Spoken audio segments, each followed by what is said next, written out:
President Biden announcing a ceasefire with Israel just hours after speaking on the phone with Egypt's leader. That's Egyptian President Abdel Fattah el-Sisi, which prompted one Middle East analyst to comment. The comment, quote, says this: Biden has avoided speaking to Sisi since Biden took office today, meaning yesterday. He called him an hour later. Israel-Gaza ceasefire. Whoever was advising Biden to avoid Sisi, pro-Muslim Brotherhood elements close to admin, has a lot of egg on their face tonight. Again, that is a Middle East analyst. Here to react is Jason Greenblatt, former White House envoy to the Middle East. Now, Jason, I'm interested to hear your thoughts on this matter. What do you make of the fact that Biden waited until what we're told was yesterday to call Sisi? What would be the reasoning behind that? And who takes credit for this ceasefire? Thank you for having me. Well, President Biden should have called President al-Sisi long ago. Egypt is a strong and important ally of the United States. It shouldn't have taken this conflict for him to call President al-Sisi. The ceasefire itself, we should all recognize, while good, is only temporary. Hamas is a bloodthirsty terrorist organization, Iran-funded and controlled. And I'm glad that Israelis and Palestinians can now go back to normal living. But we shouldn't be celebrating, because Hamas's only reason for existence is the destruction of the state of Israel. So let's not pretend the problem isn't there. But credit should go to President al-Sisi. I'm sure Qatar was involved and other Middle Eastern nations. So I thank them for convincing Hamas, for the moment at least, to lay down their weapons. And I'm glad that Israel was able to do what it needed to do to degrade the capabilities of Hamas during these past 11 days. What they did was justifiable, right, and just.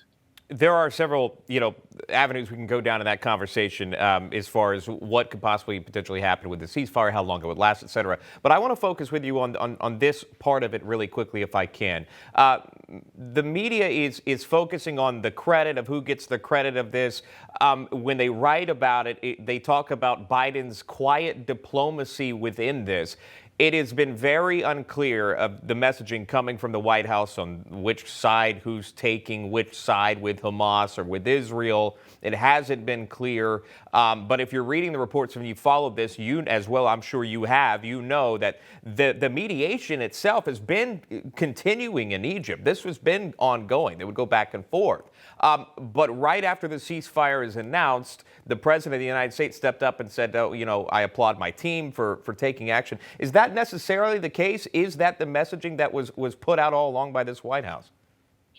You raise a really important point and nuance. The messaging from the White House, in my view, was muddled. On the one hand, they said they strongly support Israel's right to defend itself from indiscriminate rocket attacks, as if they needed the word indiscriminate to protect Israeli civilians. It should really be to protect any Israeli, military or civilian. But then they say things that suggest to me that they put pressure on Israel to stop the fighting. So I don't really know. And of course, the Biden administration engaging with the Palestinian Authority on this part of the conflict, this Hamas issue, is really useless, because the Palestinian Authority not only has no sway in Gaza, it has no way to enter Gaza, and the Palestinian Authority and Hamas hate each other terribly. They're very, very bitter rivals. So I don't know really what went on behind closed doors, but I don't know that U.S. diplomacy was so much involved in getting Hamas to lay down its weapons as opposed to the Middle Eastern countries. And I hope that this is not the case, that the Biden administration, I hope, did not pressure Israel to stop what it needed to do to degrade Hamas's capabilities somewhat. Of course, they have a lot more work to do. Yeah, in your statement, you talked about what Biden said in regards to the humanitarian assistance to the Palestinian people. We actually have that clip. I'll play that for you. Here it is. We will do this in full partnership with the Palestinian Authority, not Hamas, the Authority, in a manner that does not permit Hamas to simply restock its military arsenal. Can you explain that? That may be confusing for some, and really how separate is the Palestinian Authority and Hamas? Yeah, it's a real head scratcher, because, as I said, they definitely are bitter rivals, enemies, in fact. If President Biden figures out a way to get the Palestinian Authority into Gaza to do the reconstruction, that would be a change from something that we had studied and consulted with our allies and friends and others who are interested in helping Gaza. So if he could do it, that's great. No one was able to do that over the past decade or more. The second issue when it comes to the Palestinian Authority is that the Palestinian Authority uses its own funds that it gets from the U.S. and others to encourage and pay Palestinians to maim and murder Israelis. So how is the U.S. going to be sure that the Palestinian Authority does not use that money to allow them to encourage people to kill Israelis?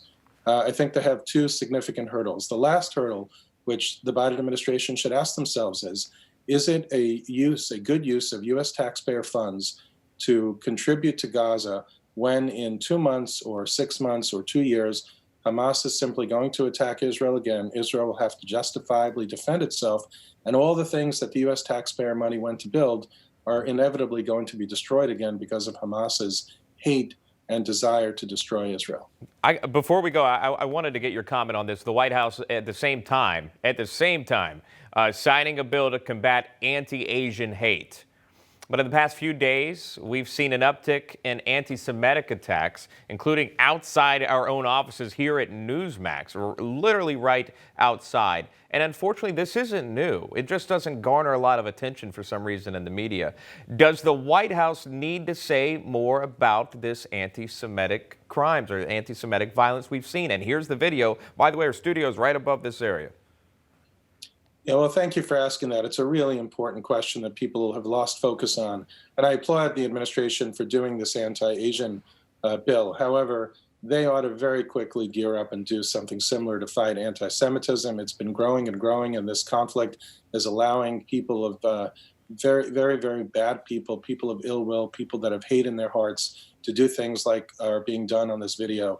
And, I'll give the Biden administration 24 hours a week, whatever it needs for them to get their act together on this, but they ought to step up to the plate, and soon. All right, we'll leave it right there. Jason Greenblatt joining us live here on a Friday. Jason, thanks so much. Good to see you. Thanks for having me. You got it.